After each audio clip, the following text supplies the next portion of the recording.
فلسطین میں جاری اسرائیلی دہشت گردی، انسانی قتل عام کے خلاف اور مظلوم فلسطینیوں سے اظہار یکجہتی کے لیے تحریک لبیک پاکستان انشاءاللہ 13 جولائی بروز ہفتہ دن 11 بجے لبیک یا اقصی مارچ کرنے جا رہی ہے، جو لیاقت باغ راولپنڈی سے شروع ہوگا۔ تحریک لبیک پاکستان مرکز سے جاری بیان میں مرکزی نائب امیر تحریک لبیک پاکستان پیر سید ظہیر الحسن شاہ نے کہا کہ تحریک لبیک پاکستان فلسطین میں جاری اسرائیلی دہشت گردی، انسانی قتل عام کے خلاف لبیک یا اقصی مارچ کرنے جا رہی ہے۔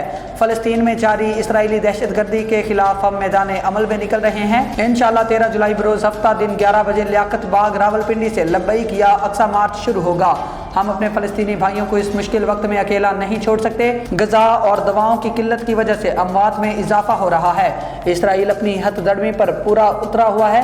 کیا ہم اتنے مجبور ہیں کہ اپنے فلسطینی بھائیوں کے لیے آواز بھی نہیں اٹھا سکتے؟ حکومت پاکستان مظلوم فلسطینی عوام تک غذائی اور طبی امداد فی الفور پہنچانے کا اہتمام کرے۔ حکومت پاکستان سرکاری سطح پر اسرائیلی مصنوعات کے بائیکاٹ کا اعلان کرے۔ اسرائیلی وزیر اعظم نیتن یاہو کو دہشت گرد قرار دیا جائے۔ یہ قرض ہے ہم سب پر فلسطینی بھائیوں کا، جو ہم سے ہوا ضرور کریں گے۔ آئیں عالم کفر کو بتا دے کہ ہمارے فلسطینی بھائی بہنیں اکیلے نہیں۔ پاکستانی قوم اپنا دینی فرض سمجھتے ہوئے اس مارچ میں شرکت کرے۔ نحمدہ ونصلی ونسلم علی رسولہ الکریم، بسم اللہ الرحمن الرحیم۔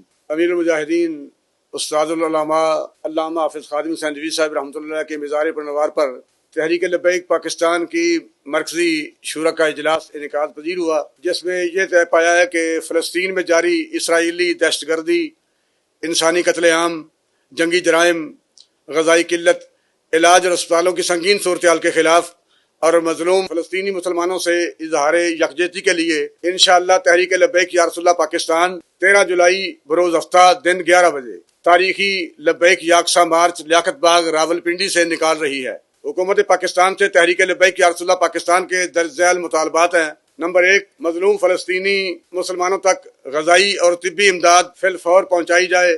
نمبر 2، حکومت پاکستان سرکاری سطح پر اسرائیلی مصنوعات کے بائیکاٹ کا اعلان کرے۔ نمبر 3، اسرائیلی وزیر اعظم نیتن یاہو کو دہشت گرد قرار دیا جائے۔ پاکستان میں مظلوم فلسطینی عوام کا درد رکھنے والے تمام احباب سے بھرپور شرکت کی اپیل ہے۔